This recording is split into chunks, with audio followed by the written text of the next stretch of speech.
Hi, in this slide, we're going to talk about decision theory, which is important when we make decisions. Think about machine learning models. When we train models, why do we train models? Usually, we want to predict some things, we want to classify some things. So all these prediction and classifications are decisions. Okay, so we want to make decisions. Okay, think about our daily lives. We have many moments to make decisions, right? Then, how do we make decisions when we have to classify something, when we have to decide some things? Then, how do we do this? So, in this chapter, basically, we want to talk about what kind of criteria we are going to use and what is the goal or what is the principles in these decisions.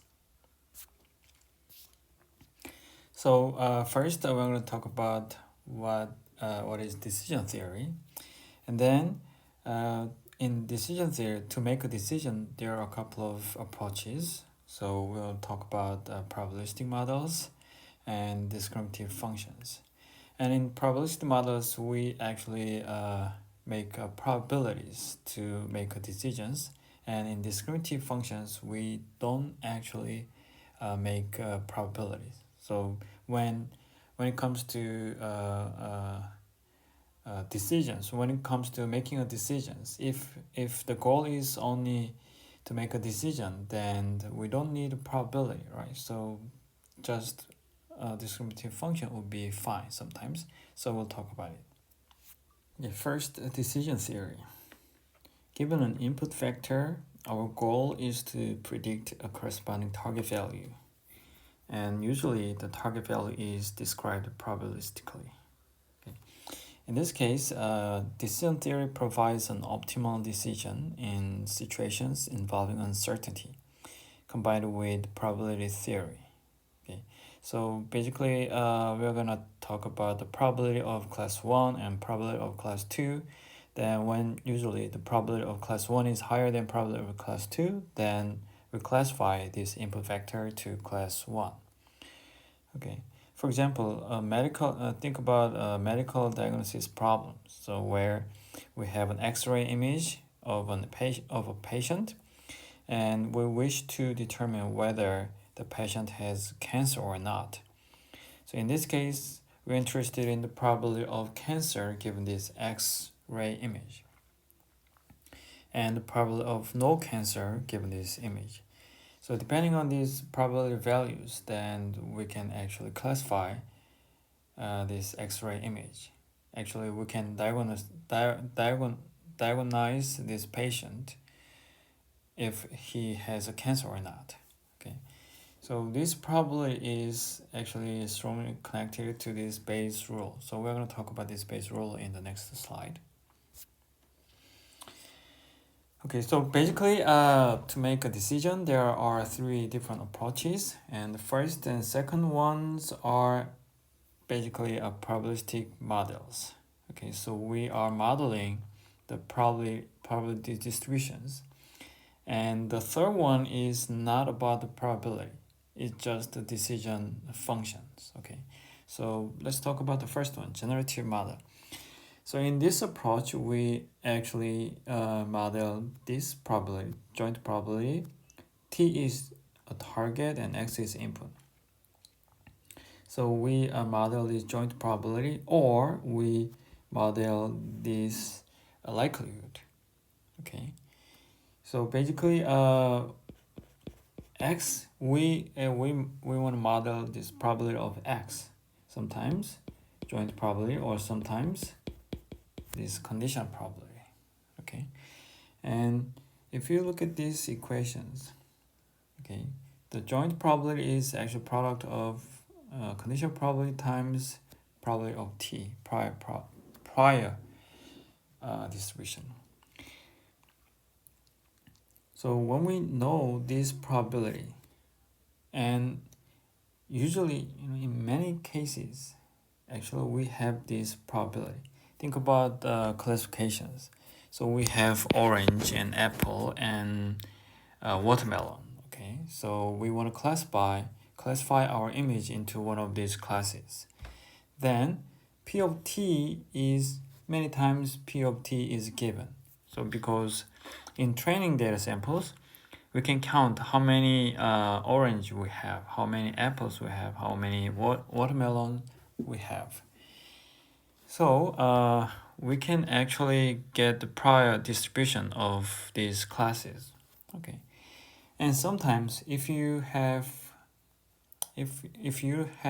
no idea about these prior distributions, then usually uniform distribution would be possible.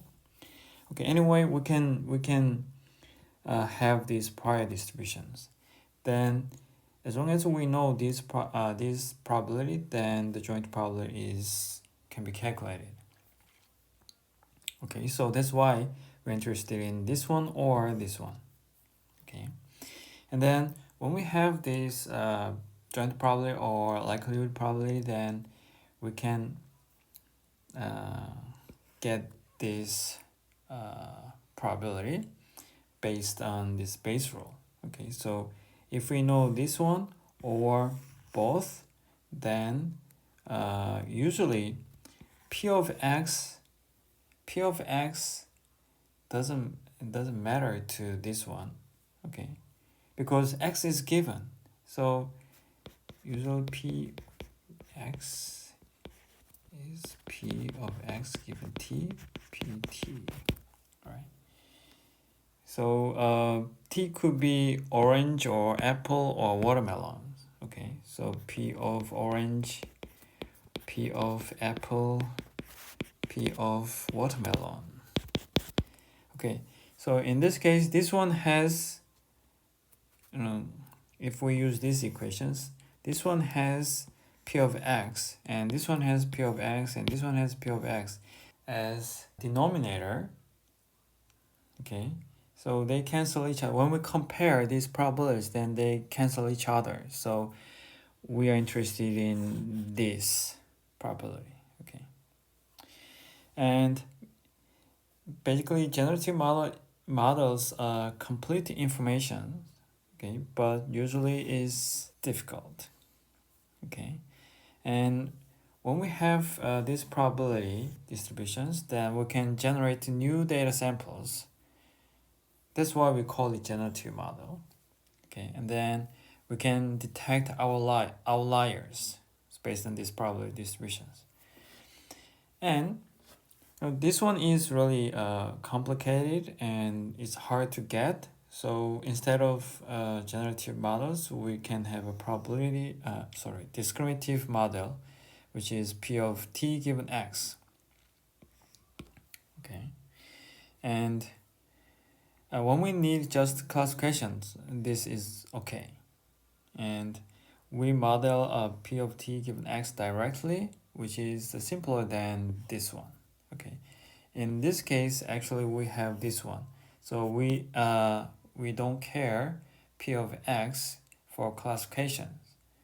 Okay, or instead of modeling P of t given x based on these equations, we can actually model this one directly. Think about the neural networks. So if you are familiar with neural networks, then there is input x and we have a neural network. Or if you are not familiar with neural network, it doesn't matter. It's okay. So let's say some models here, and we have three classes here, and we can actually predict the probability of orange and apple and watermelon directly. There is a simple trick. So this model can generate some numbers for this class and this class and this class, and the probability should be positive, so we just applied exponential functions. And then probability should sum up to 1, so we actually normalize. So if we generate some numbers here, v1 and v2 and v3, and if they are all positive numbers, then we can just make a probability like v1 plus v2 plus v3. Okay, So this is probability. We can actually directly model this probability for classes. Okay, so this how we use a neural network to estimate the probability of classes. So this approach is called softmax. Okay, so we actually apply the softmax to this layer to make it probability. So for now, you don't have to understand exactly what I'm saying here. It is enough to say that we can actually model the probability p of t given x directly with some machine learning models. Okay, and the last one is discrimination functions, f of x. F of x is not probability anymore. Okay, when we have a probability, then there are a lot of benefits, but sometimes if we need just classification, then instead of calculating the probabilities, then we can just simply classify. Is it class 1 or class 2? So sometimes there will be a simple function to classify. Okay, so we'll talk about this one too. And to make decisions, we can use probability models as we talked in the previous slide. Okay, so we're interested in this probability. We can use generative models, or we can use discrimination models. Okay, either way will be fine. But finally, let's say we have this probability. Okay, then how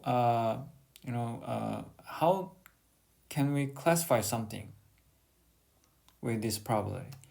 It's quite simple. There is a simple rule. The first one is a misclassification rate. So we want to minimize this misclassification rate. Actually, it is to maximize the accuracy. Okay, so in this equation, WK is the same as T in the previous slide. So we have this probability, and we want to maximize this probability. Okay. So x will be classified to class K to maximize P of WK given x. So in the previous slide, we talked about P of orange given x, P of apple given x, and P of watermelon given x. So we actually calculate all of them, and then let's say this one is higher than the others, then classify this x to the apple class. Okay. And the decision can be based on minimizing the number of misclassification. Okay, so it's quite simple. But this is not enough sometimes. Sometimes we want to minimize the expected loss. So instead of maximizing the accuracy, there is another kind of criteria here. So for example, think about this cancer diagnosis. Then misclassification has different consequences depending on the diagnosis. Okay, so there are two types of misclassification. We're going to talk about these two different types. But let me talk about these two types briefly. First, if true diagnosis is cancer, but the model says, oh, this is not a cancer. Okay, this is one misclassification. Or this guy has no cancer, but the model says, oh, this is cancer. Okay, then this one is a misclassification, and this one is also misclassification. But in this case, the expected loss, the loss is not significant. Maybe, we can try some more experiment, and you might have to take some medicines. Okay, maybe you might feel emotional kind of crisis and something. But that is the loss. But think about this case. It is a cancer, but the mother says this is not a cancer. Then it is really serious. It is a big problem. So this misclassification is more serious than this misclassification. Okay. So in this case, we will put more weight on this misclassification because this one is more dangerous. Okay. So we'll talk about loss later. So let's talk about the misclassification rate first. So we want to minimize misclassification rate first. Okay. So let's define this mistake. Probability of mistake. Probability of mistake can be in binary classification, for example, can be rewritten in this way. So first term says the true class is class 2. Okay, this one is true class. But classification says, the model says, oh, this X is class 1. So this one is misclassification, right? So when the true class is 2, if X falls into the region 1, then this is misclassification. And likewise, this one is also misclassifications. And the first term can be obtained by this integral. So P of X and omega 2 means probability of X when true label is 2. But X is in the region 1. Okay, so which means this one is a misclassification rate in class 2. So true label is class 2, but when this integral says the probability of misclassification of X when the true label is 2. And this one is the opposite. When the true label is 1, and this integral says all the misclassification rate. Okay. And we can understand this integral with this figure more clearly. Okay. So let's say we have two probability distribution here and here. And at this point, these probability distributions are given. Okay. If we don't know these probability distributions, then we have to go back to the previous chapter and we have to estimate this probability. Okay, so now let's assume that these probabilities are given. Okay, so we have a blue curve and the red curve. Okay, then when our classification, so in this case, X is a scalar. Okay, so in this figure, the model says the classification boundary is here. Okay, this is what a model says. Okay, if X is here, then the model says, oh, this is class 1. If X is here, then the model says this is class 2.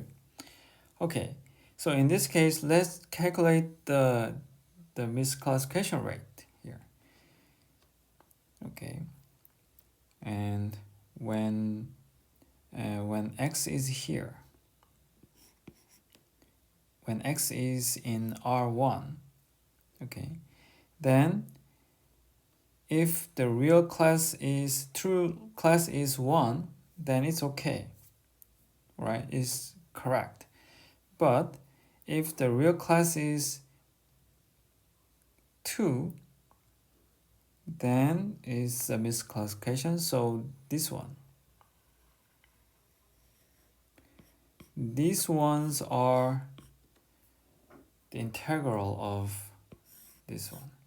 So this one is actually misclassification rate when the true label is 2. However, if x is here, which means the model says this x belongs to class 2.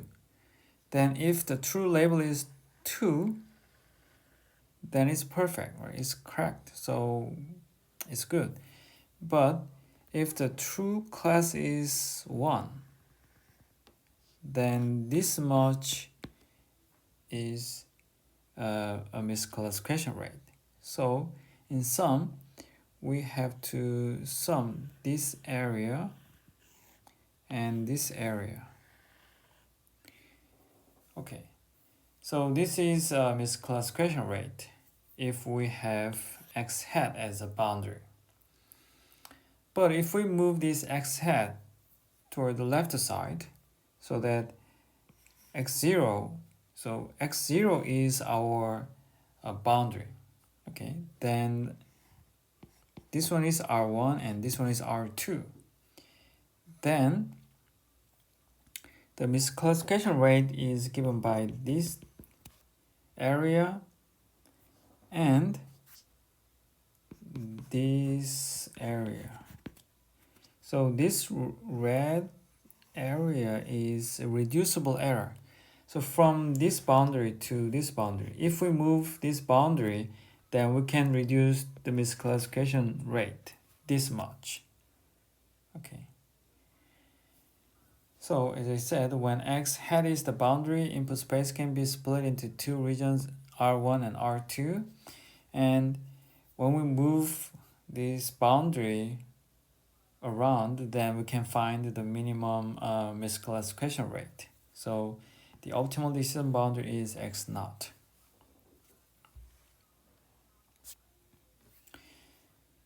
Okay, then in the previous slide, we talked about the binary classifications. Now let's talk about multi-class task. Okay, in the multi-class task, we can minimize P of mistake as before, and which it can be defined in this way. And probability of mistake is actually sum of this one. This one is x is classified into a k, class k, but true label is not k. Okay, so when we have a 3-class problem, then 1, 2, 3. Okay, then x is classified into class k by a model, but true label is not the case. So w, when for example, if x x belongs to R1, then W2 and W3. Okay. And this one is actually integral of this one, as we have seen in the previous slide. Or equivalently, we can maximize accuracy, probability of correct. So probability of correct is sum of this one. So in this case, k is here and the k is here. They should have the same class. So the true label is k, and the model says this x is classified into class k. Okay, and then this one is exactly the same as before. But in this case, wi is not k, but in this case, wk. Okay, so given x, classify it to class k such that k actually maximize this or this. Okay, and if there is no measurement x, so without the measurement, without any data samples, if we have to classify, so we have apple and orange and watermelon, then you didn't measure anything about these fruits. Then if you have to classify, then you have to follow a priority distributions, right? So usually we have more apples than orange and watermelon. Then without any observation, then you have to classify something to class apple. Okay, but in pattern recognition or in machine learning, usually we have a data sample to classify.